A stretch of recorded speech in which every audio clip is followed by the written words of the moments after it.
Breaking the News with Dan and Jordan. Our sponsor for this week is shovels. Any brand, anywhere you like. A shovel is a trusty sidekick.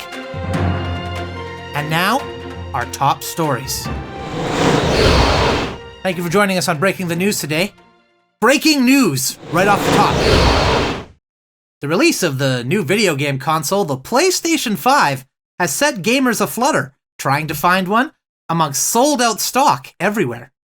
But one intrepid kitty cat was able to make away with the last PS5 on the shelves in New York City. That's right, a plucky ginger cat by the name of Scraps snuck into the vents at a Best Buy, climbed down through the vents, came out the vent, and snatched the PS5 away. That cat is one lucky dog. Breaking news now from the world of sports. But it's just a regular story. The Wimbledon 2020 championship has crabs, and they have no plans to get rid of them. Crabs have been used in tennis now for days, and Wimbledon has seen a massive increase in their ratings. They're so excited, in fact, that a crab is now positioned to be the next Wimbledon champion. They were in a pinch looking for animals, but came across a surplus of crabs. The crabs quickly picked up the game of tennis, and because of their ability to move side to side very quickly, are so far undefeated in the world of tennis. That's very lucky for Wimbledon, because I know they promised a crustacean with pinchers, and everybody expected it was going to be a lobster. But they were able to pull it out, and I think these crabs really satisfied the tennis audience. I think so too. Breaking news! Today is the final day in court for Jimmy the Eagle. Jimmy the Eagle, an American bald eagle, has been put on trial for flying outside of his protected area.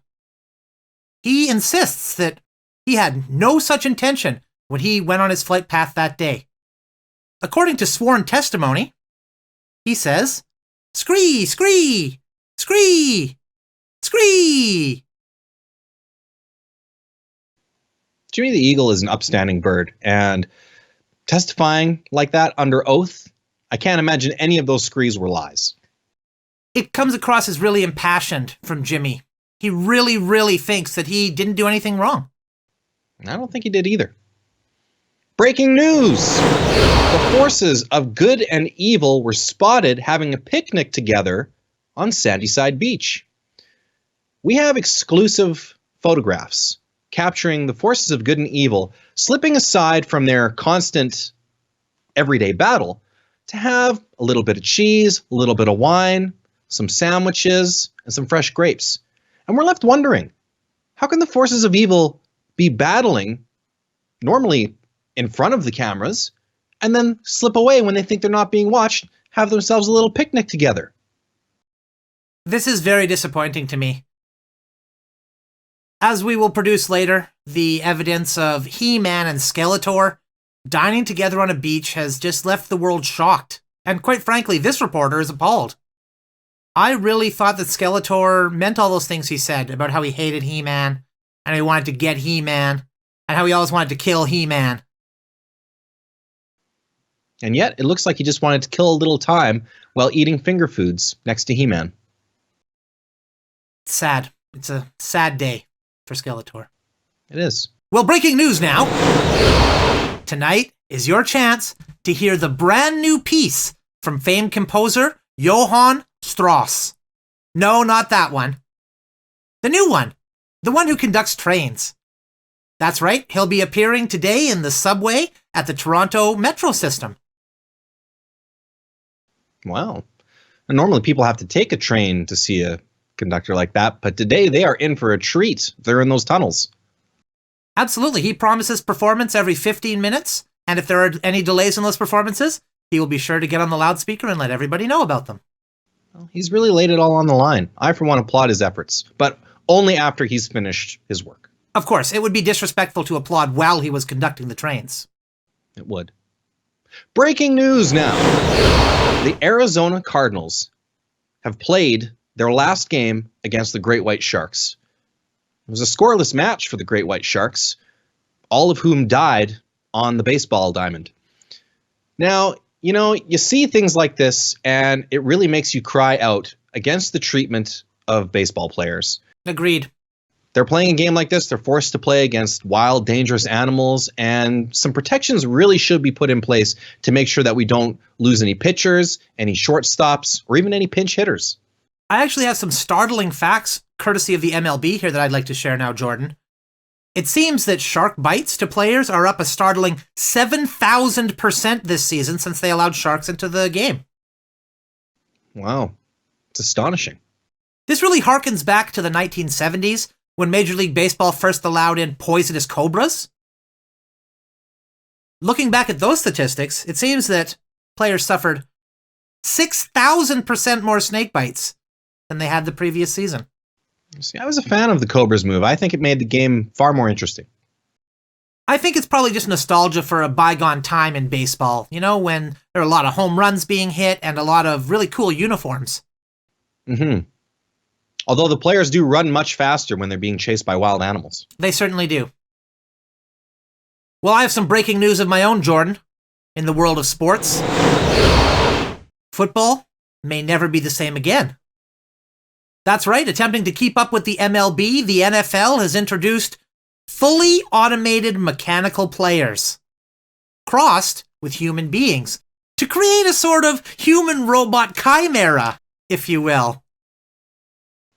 Wow, this is amazing news. I can't imagine these players get tired or suffer a lot of injuries, especially not on their lower halves. No, they certainly do not, Jordan. These come equipped with a small nuclear reactor to power them throughout the entire game, and several defensive weapons that have left other players feeling eviscerated by saw blades. Well, finally, we can put the scandals of Inflategate behind us and focus on the robot players, half human, half robot players of today. I think it's time. This is going to be a much more compelling scandal than was the ball inflated quite enough. Breaking news now from major metropolitan areas. If you're like me or anyone else that lives in a big city, you enjoy strolling through the streets. However, lately, you might have noticed that giant dogs have invaded our large cities. These dogs are causing a lot of problems, taking giant dumps, which cause backups, fetching giant sticks, often telephone poles. They'll just rip them right out of the ground, or sometimes they'll just lay right in an intersection and have themselves a nap. I've been personally affected by this. My neighbor has received one of these building-sized dogs, and at first it was very cute. I thought it was adorable. It was only the size of about half a house, but as it grew and grew and grew to the size of a small skyscraper, I became more concerned. The amount of dog food in my neighborhood has probably tripled. Prices have gone through the roof, just like a lot of these dogs that were once indoors but are now free to roam the streets. A lot of cities are looking for a Pied Piper type figure to lure these dogs out of the cities and put an end to the havoc, but there appears to be no end in sight. Well, that brings me to my final piece of breaking news, Jordan. An apology from this reporter. For many, many years, I have denied my ability to be able to play the saxophone. When I was at the symphony a couple of weeks ago and the saxophone player died, and they yelled into the crowd, "Anybody here play sax?" I sat by. I didn't speak up. I could have saved that symphony, but I didn't. And for that, I am sorry. Now, I may have won a Pulitzer Prize for my report live from the symphony, but I don't think that was enough. So I would like to declare that I, reporter Dan Moser, am capable of playing the saxophone. It's a brave declaration, and I'm happy that our show is able to break that exclusive. I just wouldn't feel right keeping this from the people any longer, Jordan. Good on you. You have integrity. Thank you. Which brings us to our final top story of the evening. Breaking news now from the Committee for Investigation into Lizard People. Chairman Mr. Lizard has concluded his investigation and has assured us that there is absolutely zero evidence of any lizard people being in any type of industry, any type of business, or being the subject of lobbyists' special interest. In fact, Mr. Lizard says that his investigation has concluded that with 100% certainty, there are no lizards involved in any aspect of society whatsoever. Well, I'm glad we can finally put these rumors to bed. For years, Mr. Lizard has been insisting that there's been no lizard people, and it's obviously true. So I think it's time we just take Mr. Lizard at his word and never bring this topic up ever again. I agree. Mr. Lizard wears a suit and tie with a jacket, and therefore I believe everything he says. And from this reporter, I'd just like to say to Mr. Lizard personally, wink. Which brings us now to an exclusive interview. If you're a fan of this show, you know that we often bring in interviewees, guests that dive deep onto a topic. And I have with me today a man who is an expert in unsolved bee murders. I'd like to welcome to the show now Dan Moser. Dan, thank you for joining us. Thank you very much for having me. Now, Dan, there's a lot of bee murders that happen, and the majority of them go unsolved. I understand that you've been doing a lot of research into this subject and have some startling facts that you can share with us today. Yes, I absolutely can share them with you today. It's heartbreaking when you see the numbers. Bees are in decline worldwide, and while many have said climate change is to blame, I'm here to tell you that is false. Bees are actually getting murdered at an alarming rate. Often a bee will just sit down on somebody's arm for 1 second, and it's murdered right there in broad daylight, and people don't even think about it. My goodness. They're not even bothering to hide the bodies, Jordan.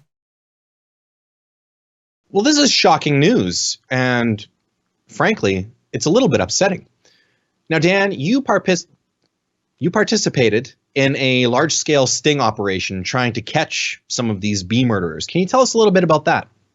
Yes, unfortunately, the entire operation was blown because the culprits found out it was called a sting operation and rightfully got suspicious and decided not to murder the bees they intended to murder. Also, I have made a few mistakes in my way investigating these bee murders.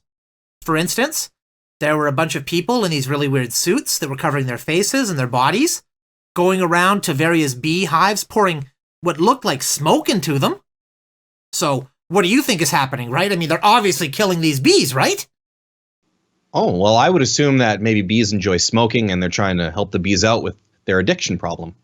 Okay, well, it's easy to say that now that we have the benefit of hindsight. But at the time, it was very startling to see these people. I have another question for you now on the subject of bee murders, particularly with the word startling. Kind of jogged my memory here. Now, Dan, bees have such tiny, tiny necks. How is it possible that someone is strangling bees to death? I looked at my hands, and they're too big to even wrap around the neck of a bee. I think many people will find that their hands are too large to strangle a bee effectively. That's why a lot of bee murders are committed by other bees. My goodness. Yes.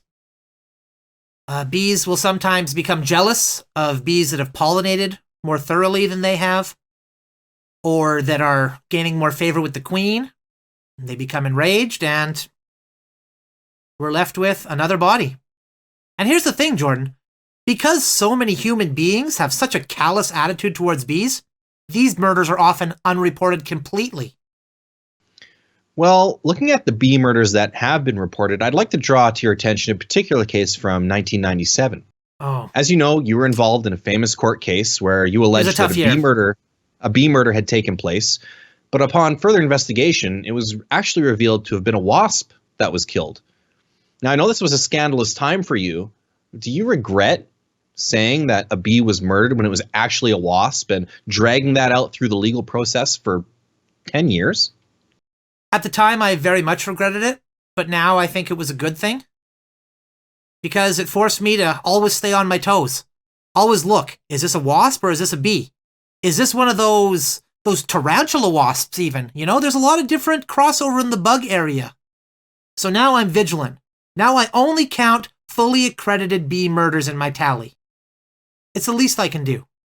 That's good. That's responsible of you. I'd like to ask you one more question. I think we have time for one or two more questions here. I'd like to ask you about an incident that occurred in 2002. A bee Another tough was year. another tough year. The first time that a bee entered professional figure skating. And of course, as we all know, that bee was crippled when someone attacked the bee's knees. You're very close to this case. Can you tell us what you know about that? Well, there's still a lot of pending litigation over this case, and I can't reveal too much because of various non-disclosures that I've signed. I'm involved with the prosecution, I'm involved with the defense, I'm kind of the foremost authority on bee murders, so naturally everybody wants me to be involved with this, even though technically it's the crippling of a bee, so it's not exactly my field of expertise, but it's really hard to find experts in bee crippling. Well, the bee's career was kind of murdered.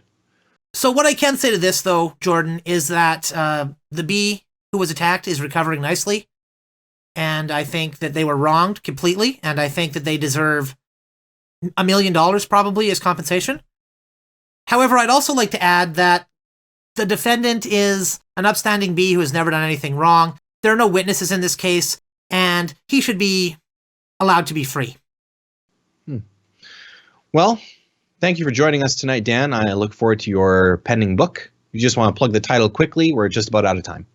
Yes, I would. It is just called Bees with like 5 E's, and it's written by me, Dan Moser. So you can look for that Fantastic. on store shelves right away. Thanks for talking with us today. I look forward to reading your work. Thank you for having me. I appreciate that. I have to actually go and go to a crime scene right now. We go now to the sports section with Dan Moser. Well, in sports, there's been a lot happening, and I'd like to get you up to speed with just a couple of scores to start us off here, Jordan. In the Sweden handballsligan, Varberg has beat Allengås by a score of 30-28 to seize the handball championship. My goodness. I knew it was right within their grasp, but to hear that they've actually seized it, it's amazing news. It really is. After a 25-year drought, finally, the Handball Cup comes back to Varberg, where it belongs. Wow. I know Varberg has been going through quite a drought, but to hear that they've got this clinched really makes me proud. That's good, because a lot of prominent handballers from the Varberg region, actually, they migrate to other sports. Squash, your table tennis, your volleyball, which is very similar to handball. It does use balls and hands, so I can see the similarity. Amazing. Well, breaking news now in the world of 1930s college football. I can tell you that the Big Six have finally cemented their spots. Congratulations to Kansas, Oklahoma, Kansas State, Nebraska, Missouri, and Iowa State, landing spots in the Big Six of 1930s college football. That is wonderful news. I'd bet a significant amount of money on 1930s Missouri College to clinch that Big Six final, so I'll be doing very well tonight. I may drink champagne. Oh, congratulations. I hear that the Kansas team is also drinking champagne after defeating the Army of a score of .750 to .944. Wow, that's quite a margin of score there. Yes, That's those really margins are embarrassing for the Army. After just razor coming thin. off a big victory in World War I and with the wheels really ramping up towards World War II, you'd expect them to be in peak form. They should have been able to easily beat Kansas State. Well, I think they were suffering a little bit of fatigue from World War I, and so Kansas was able to capitalize on that, give 110%, go out there and just really, listen, stick to the plays. They had a good coach, and, they just stuck to the game plan. Yeah, I've actually heard that a lot of the Army generals were busy doing war stuff during the time, which is probably why they weren't focused on the college football stuff. Probably, but this just goes to show you, you lose your focus for 1 second, and you lose everything. That's a real shame. Well, I have some breaking news in the world of sports that I'd like to share, Jordan. For years, hockey sticks had been made out of trees. Then they switched to aluminum. Well, it's time for a brand new material to take up the mantle. Yes, it is hardened bread. Day-old bread will now be composing hockey sticks, and they expect to break at an alarming rate. That's amazing. I even hear that lucky fans will be able to perhaps get an occasional piece of stale hockey stick bread when the sticks are broken and the players throw them over the ice in frustration. Indeed.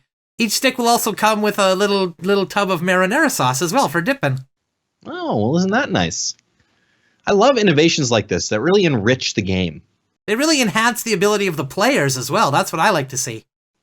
Well, that's it for sports, but we do have some breaking news in the world of traffic. Jordan? Thank you, Dan. Traffic.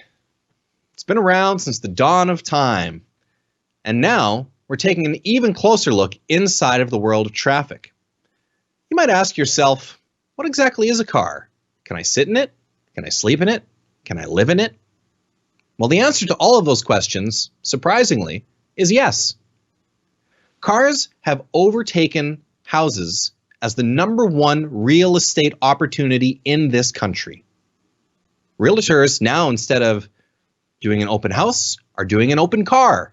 And they're starting to really edge up against the car dealership business in terms of territory. Well, that's interesting, Jordan, because that mirrors directly the housing things that happen, right? You have the rise of the mobile home, where now I don't even know anybody who owns a real house. If you can drive your house around, why would you even want a house?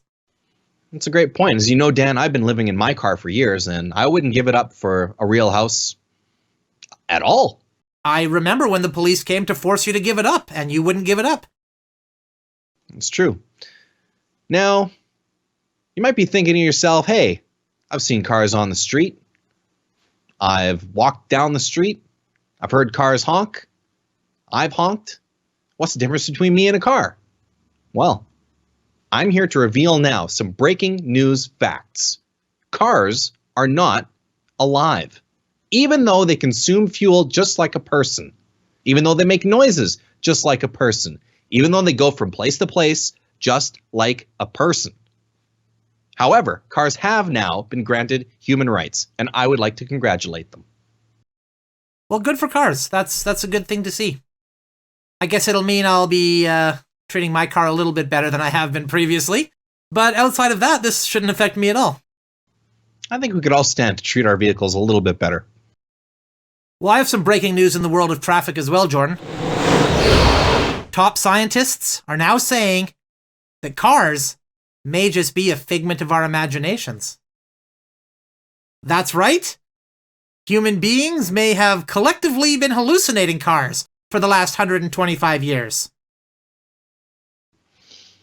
I've heard a lot about this story, and from what I hear, a lot of horse scientists are the ones behind this because people used to use horses before they used cars. And it's possible this is a propaganda campaign by Big Horse in order to get people to go back to that method of transportation. Well, some have said that with the decline in horse travel, the horse people want to do something to get their business alive, and horse racing obviously wasn't cutting it. So they're now saying that no, cars aren't even real, but I have it on good authority that this is all true. And I'd just like to take a minute here to thank our sponsors, which is Franklin's Saddlery. Out there putting the best saddles on the best horses, the only form of transportation. And one that we're happy to advocate for on this show. Yes, we are happy to advocate. We advertise while we advocate. That's correct. It's synergy. You blend them. Yes. I was blown away when I first heard you break this news about cars being imaginary because, as you know, I live in my car, which is also my home. Indeed. And while I'm there, I'm sleeping a lot, which means I'm dreaming. So it's entirely possible that I dreamt that I was in my car. Potentially after being kicked in the head by a horse. Potentially, which, as you know, I have been kicked in the head by a horse many times, including on this show. That was one of our funniest highlight reels, actually. I still put that on my Christmas card every now and again, just to... People are always asking for it. They're like, play that blooper where the horse kicks Jordan in the head, and play it again. And now play the one with the wacky sound effect when the hoof hits his head. Ah, the memories we have. Or don't have. Because of the horse kick. Breaking news now in the world of traffic. A celestial traffic jam has taken place with Mars, Jupiter, and Venus being back to back. Some people say in alignment, but now astronomers are claiming this is actually a traffic jam for planets. Well, I've heard that since Pluto has been kicked out of the solar system of planets, it's been kind of erratically orbiting and weaving between orbit to orbit and is really mucking things up for everyone.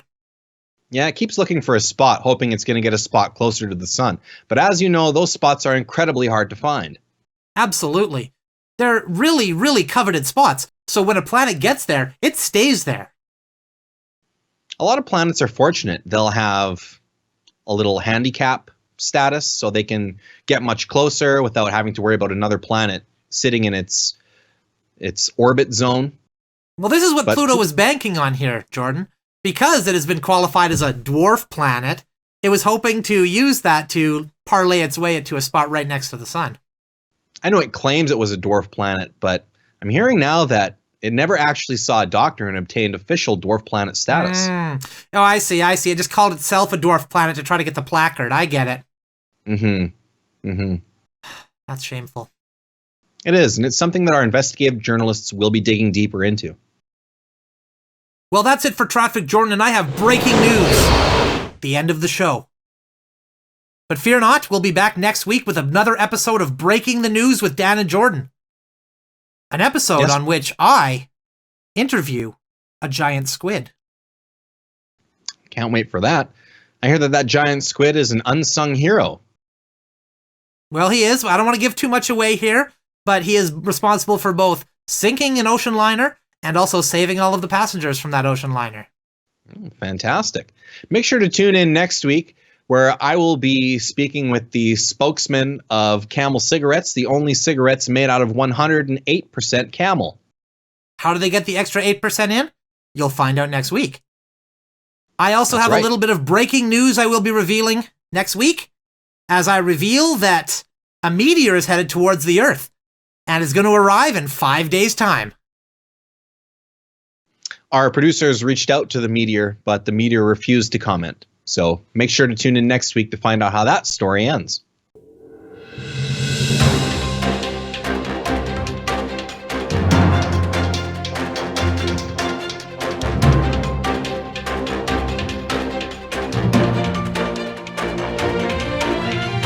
This has been Breaking the News with Dan and Jordan.